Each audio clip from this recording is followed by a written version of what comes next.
في هذا المنزل بمنطقة جلفار برأس الخيمة جرت تفاصيل حادثة مروعة، بل لنقل إن صح التعبير أنها جريمة لم يعهدها مجتمعنا من قبل. فالمواطن خلفان الأستاذ الشحي وزوجته نورة وهما في الستينات من عمرهما لقيا حتفهما حرقا على يد من كان يأملان أن يكون قرة عين لهما. إنه أحد أبنائهما، وتلك فاجعة ذهل منها البعيد قبل القريب من هول وقعها.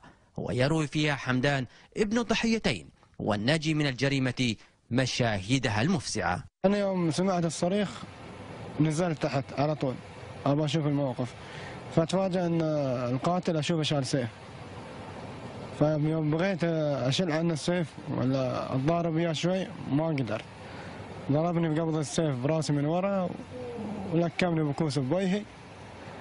أنا دوخت الصراحة لأن كنت تو أعمل قاعد كالسهران بعد تحت، ما أتفاجأ أنا أشوف أبوي بالحوي يهرنه ويرفسه وصب عليه البترول وحرقه. أنا تفاجأت في الموقف اللي ما كنت متوقع أن يستوى هالشيء أبدا، فبغيت أنزل. أمي تقدمتني الله يرحمها، أمي تقدمت أن تبغى تشوف أبوي، دخل عليها بعد ودزها وأنا كنت واقف عدال أمي الله يرحمها، ضربها وصب عليها البترول بعد وشاف فيها الضرب. وقد ألقت شرطة رأس الخيمة القبض عليه في زمن قياسي بعد فراره إلى إحدى المناطق الجبلية، وأكدت تحقيقاتها الأولية تعمده إشعال النار بسبب خلافات عائلية ومعاناته من اضطراب نفسي، لتلقى الأم حتفها بعد الحادثة بساعات، فيما توفي الأب في ساعة متأخرة ليلا. يوم شاف الأمور ما تمشي الحسب ما يبغي قطع الوالد والوالدة ما يزورهم.